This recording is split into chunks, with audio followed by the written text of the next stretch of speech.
ไม่โซไม่ร้องเสียงคาจงต้องคันในพี่น้องเขารถมิตซูบิชิอันเขาเอากับบ้ามันลงสีเอามาออกเหล็กมาเชื่อมมาวาลิงโชตั้งไตคันนะพี่น้องนะอันนี้ก็เอาขึ้นนะครับพี่น้องครับขึ้นเนี่ยก็ย่อคาตีมาเชื่อมตั้งเนื้อตีมาวาลิงโชตั้งเนื้อคันนะพี่น้องนะในค่ะช่างโซมดึกโชบันดึกเชื่อมบันเนื้อคันนะพี่น้องนะปีเจ้าครับได้เล็กได้ปีเจ้าค่ะกำบันได้มีแต่เดียุบลงมีแต่เดีเตียกมีแต่เดีหักมีแต่เดีอายดอกคณะพี่น้องนะก็ไม่ได้ใส่วันเข้มนี่นะครับพี่น้องนะสองพี่น้องเผยก็เลยอยู่เมืองไทยแล้วก็สนใจใครเชื่อมกับบ้าบ่เนี่ยจึงตกตักทำเขามาอะไรคณะพี่น้องนะยินดีครับตอนกูก็คณะนั่นก็เข้ามาดังลานก็อะไรคณะมาตักเขาไก่วิ่งแหงก็อะไรคณะพี่น้องคณะในการรถก็ปีเจ้าค่ะลูกค้าก็ยกมือว่าโอ้สุดยอดเข้มในเขาว่านะปีเจ้าก็โอ้รถนำนะครับมันได้คณะพี่น้องคณะ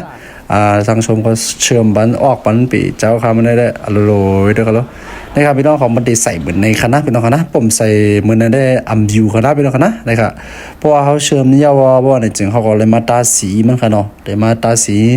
การคานการสนิมขนาดนี้เพราะว่าเขาตาสีเขาเชื่อมว่าในจึงมันดีที่ใดมันคานนะเนาะป้องคานเอาเนี่ยมันดีที่ใดมันคบกับบ้าเขามันดีป่องง่ายนึงค่ะเนี่ยพี่น้องนะโอ้ปีเจ้าค่ะก็ไม่ได้มีแต่ได้ยุบลงอีเดียวครับพี่น้องเขาด้วยกันแล้ว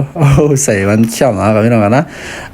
อย่าลืมครับพี่น้องเขาสองพี่น้องเขาก็เลยสนใจก็ตกตักเขามาเลยคณะพี่น้องคณะว่ารถสังเสียมา